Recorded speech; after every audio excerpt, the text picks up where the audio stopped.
Okay, good morning mga kapitik. Today is Wednesday. Yan. Ngayon mga kapitik, magluluto tayo ng tahong. Yan. Yan, tahong mga kapitik. Magluluto tayo ng tahong. Yan. Yan mga kapitik, no? Tahong. Nalalagyan natin ng talbos ng ampalaya mga kapitik. Yan. Okay, hiwain na natin ang ating luya.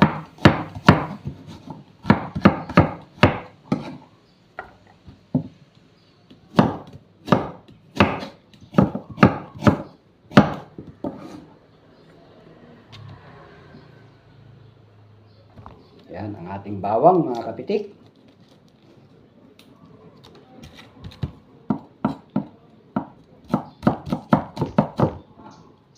Yan po ang ating garlic.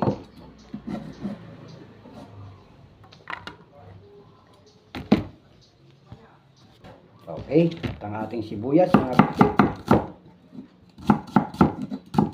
Yan po ang ating recipe for today. No? Tahong. Lagyan natin ng dahon ng ampalaya. Okay, mga kapitik.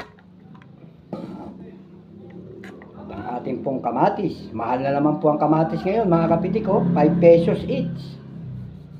Mahal na naman po ang kamatis.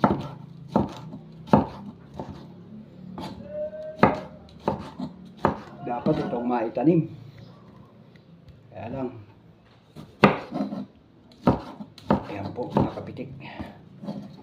Yan ang ating recipe for today, no? Nakabili po tayo ng tahong. Yan. At siyempre po, ang hindi mawawala itong ating ginisa flavor mix, no? Ito po yung all-purpose seasoning. Pwede po ito all cooking na ulam, no?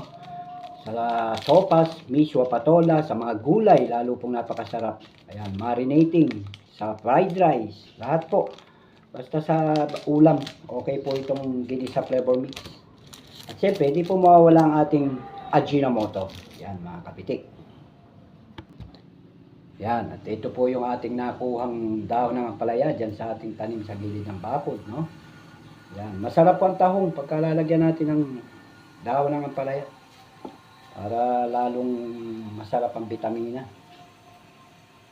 Lalong maging masustansya. May konting talbos. Yan. Dahon po ng palaya to. Press na press, no? Pagkahablot natin dyan sa bakura, no? Meron na tayo panlagay, mga kapitik. Okay, mga kapitik. Start na po tayo magluto ng ating tahong.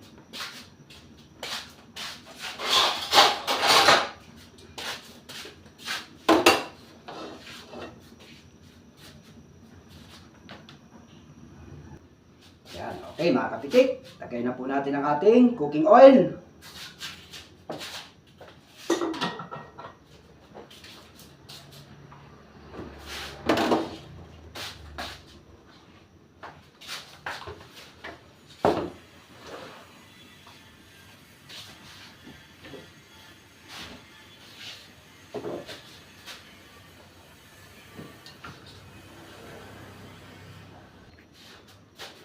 Okay mga kapitik, lagay na po natin ang luya.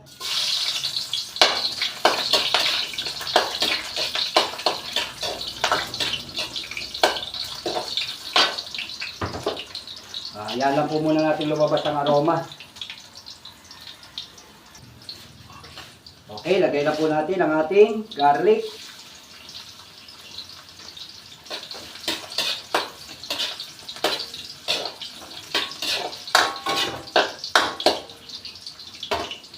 O mga kapitik, yan ang ating recipe for today. Kasama natin sa kusina.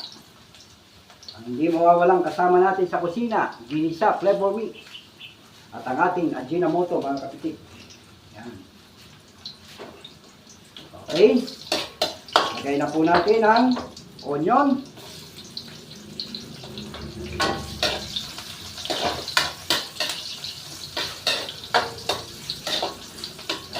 At ilagay na rin po natin ang mapagmahal na kamatis.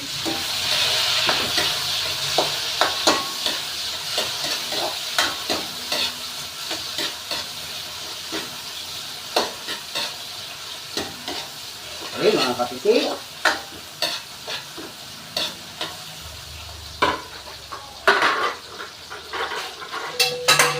Yan, nagpas.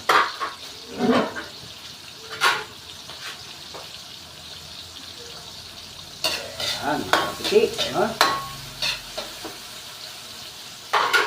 Okay, at ilagay na po natin ang ating tahong. Yan.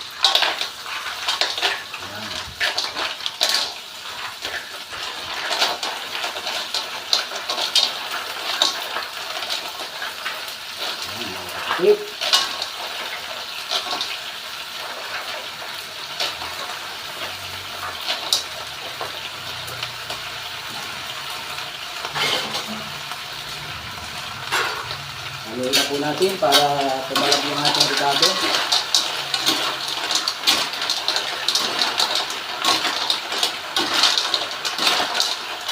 Okay, mga kapitik. Lagyan na po natin siya ng asin. Tamang alat. Lagyan na rin po natin ang ating ginisa flavor mix. Mga kapitik. Uy, nalalaglag pa. Okay. Para tumalab sa loob ng tahong ang lasa. Lagay na rin po natin ang ating Ajinomoto. Okay, mga kapitik. Ayan, tatakpan po muna natin. Ayan, lagyan na po natin ang sabaw. Masarap po ang sabaw ng tahong.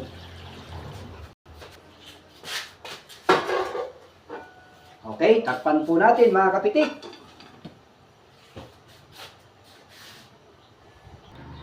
Okay mga kapitik, at ngayon po luto na ang ating tahong. Mga kapitik. Wow, kulang po ng konting alat. Yan, okay. Ito po mga kapitik, luto na ang ating tahong. Okay, gaya po ng dati, ilagay na natin ang daon ng ampalaya. Okay. Ayan po ang the best. Ayan. Okay, takpan po natin. After po, patayin na natin ang ating kalan. Okay mga kapitik, sa muli po namin pagluluto, abangan nyo ang aming mga recipe. Okay mga kapitik? Bye-bye!